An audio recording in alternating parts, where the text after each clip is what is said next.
விகடன் இணைய விகடன் பிளஸ்ல மோடி பத்தின ஒரு கார்ட்டூன் வெளியாச்சு. பிப்ரவரி 10 இதழ்ல.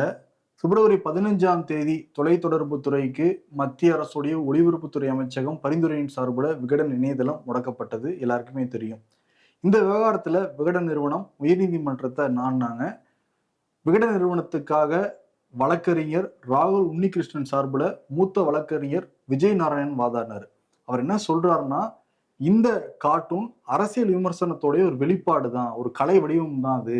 அது எந்த வகையிலையும் தேசிய இறையாண்மையோ அதோட கண்ணியத்தையோ குலைக்கிற வகையில கிடையாதுங்கிறத குறிப்பிட்டிருந்தாரு. உடனே கூடுதல் சொலிசிட்டர் ஜெனரல் அவர் என்ன குறிப்பிட்டிருந்தாருன்னா, இந்த கார்ட்டூன் இந்த கார்ட்டூன் தகவல் தொழில்நுட்ப சட்டப்பிரிவு 69A மீற வகையில இருக்கு அப்படிங்கிறத சொல்லியிருந்தாரு.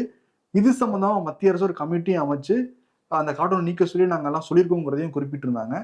இதை கேட்ட நீதிபதி பரத சக்கரவர்த்தி அவர்கள் என்ன குறிப்பிட்டிருக்காருன்னா, இந்த கார்ட்டூன் பத்திரிகை சுதந்திரத்துடைய ஒரு கலை வடிவமா பார்க்கணுமா அல்லது 69A எப்படி பார்க்கணுமாங்கிறத கேள்வி எழுப்பியிருந்தாரு.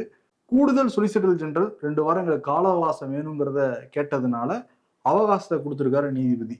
இப்ப என்ன உத்தரவுல சொல்லியிருக்காருன்னா, அந்த கார்ட்டூன் மட்டும் தான் பிரச்சனைனா அந்த கார்ட்டூன் மட்டும் இப்போதைக்கு நீக்கிடணும். நீக்கின உடனே அதை மத்திய அரசுக்கு மெயில் மூலமாக தகவல் சொல்லணும். உடனே மத்திய அரசு எங்க உத்தரவு நகல் கிடைக்கிறதுக்கு முன்னாடியே மெயில் அனுப்பப்பட்டிருந்ததுன்னா உடனடியாக விகடன்.com வாசகர்கள் பயன்படுத்தும் வகையில் அதை அனுமதிக்கணுங்கிறத குறிப்பிட்டிருந்தாங்க. இப்ப 2 வாரத்துக்கு பிறகு தெரிய வரும். ஆமா, இந்த வழக்கு எப்படி போகுது அப்படிங்கிறது அப்புறம் தான் தெரிய வரும். இப்போதைக்கு விகடன்.com நம்ம இனிமே பயன்படுத்தலாம் பழைய மாதிரியே. அதுல எல்லா கட்டுரைகளையும் படிக்கலாம். அதுக்கான வேலையை நம்ம டீம் இப்பவே ஆரம்பிச்சிட்டாங்க. கவர்மெண்ட் அதை ரிலீஸ் பண்ணிட்டாங்கன்னா அது வந்துடும். நம்ம விகடன்.comலே போய் படிக்கலாம். நிச்சயமா இந்த விவகாரத்துல ஆரம்பத்திலிருந்தே நம்ம நேயர்கள், நம்ம வாசகர்கள் நமக்கு உறுதுணையா இருந்தாங்க, பக்கபலமா இருந்தாங்க. இந்த நேரத்தில் நம்ம எல்லாருக்கும் நன்றி சொல்லிக்கலாம்.